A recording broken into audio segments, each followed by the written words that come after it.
दिल्ली में 25 लोगों ने मोदी जी से सवाल पूछता हुआ एक पोस्टर लगाया था। मोदी जी, हमारे बच्चों की वैक्सीन विदेश क्यों भेज दिया? भारत सरकार के अंदर आने वाली दिल्ली पुलिस ने पोस्टर लगाने वालों को गिरफ्तार कर लिया, जबकि हमारा भारत देश संयुक्त राष्ट्र में खुद मान रहा है कि हमने अपने लोगों से ज़्यादा वैक्सीन विदेश भेजी हैं। देखिए, जो सवाल कर रहे हैं उन्हें जवाब देना चाहिए। सवाल का जवाब हथकड़ी नहीं हो सकती। याद रखना चाहिए कि अभी भी देश में चुनाव होते हैं, अभी भी देश एक लोकतांत्रिक देश घोषित है। ये हथकड़ी कांड सिर्फ सवाल पूछने वालों को डराकर अपनी इमेज बचाने के लिए था। इसके बाद किसी ने सरकार से सवाल नहीं पूछा। देखिए, 2014 से ही भारत की मीडिया ने नमक का कर्ज अदा किया है। कोरोना की दूसरी लहर में भी किया। नमक का कर्ज अदा करने के चक्कर में जब उनके खुद के एंकर मर रहे थे, रिपोर्टर मर रहे थे, तभी प्रधानमंत्री को वैक्सीन गुरु और न जाने क्या क्या बता दिया। देश का पापा तक कह दिया गया। कोई प्रधानमंत्री देश का पापा कैसे हो सकता है? लेकिन नमक इसी को कहते हैं।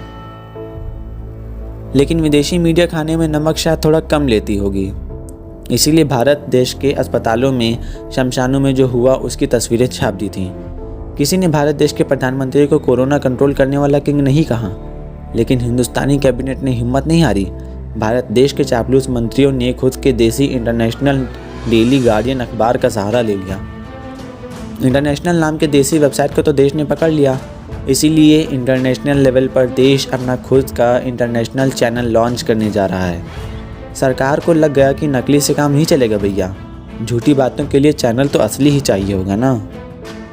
हम कोई झूठ नहीं कह रहे हैं। मैं आदित्य सोनी हूँ, कोई गोदी मीडिया नहीं।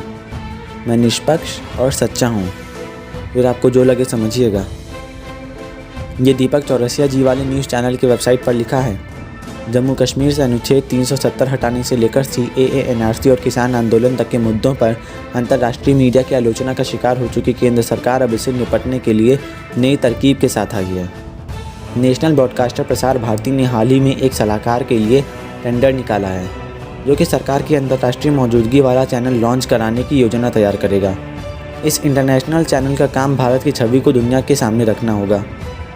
दीपक चौरसिया जी देश के जाने माने पत्रकार हैं और ये उन्हीं की वेबसाइट का है। खैर, आप इमेज को समझिए। इमेज को बचाने के लिए दिल्ली में 25 लोगों पर पोस्टर लगाने के लिए FIR हुई है। अभी देश में गोदी मीडिया वाले और बगैर गोदी मीडिया वाले चैनल थे।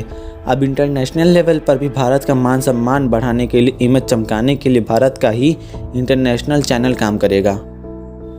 जब विदेशी मीडिया भारत की चलती चिताएं दिखाएगा, देश के मुखिया को नाकामी का जिम्मेदार बताएगा, तब भारत का इंटरनेशनल स्तर का न्यूज़ चैनल भारत की खराब हालत का जिम्मेदार नेहरू की 70 साल की नीतियों को बता सकता है।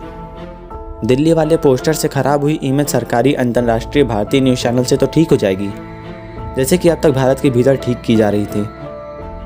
और एक बात समझ में नहीं आती कि जब भारत 70 से ज़्यादा देशों को अपने देश से ज़्यादा वैक्सीन बांट रहा है, अपने देश को भाड़ में झोंक कर विदेशी पॉपकॉर्न भून रहा है, तो विदेशी मीडिया वाले भारत के बारे में बुरा क्यों छापते हैं? विदेशों में तो मोदी जी का डंका बजता था।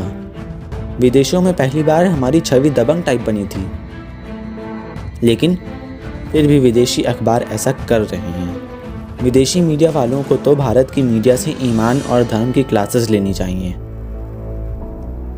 भारत की हर राज्य हेडलाइन से चल रही है। कभी देश हिम्मत से चलता था, कभी मुल्क कदमों से महान बनते थे, अब कागज़ों से बनते हैं। जय हिंद, जय भारत।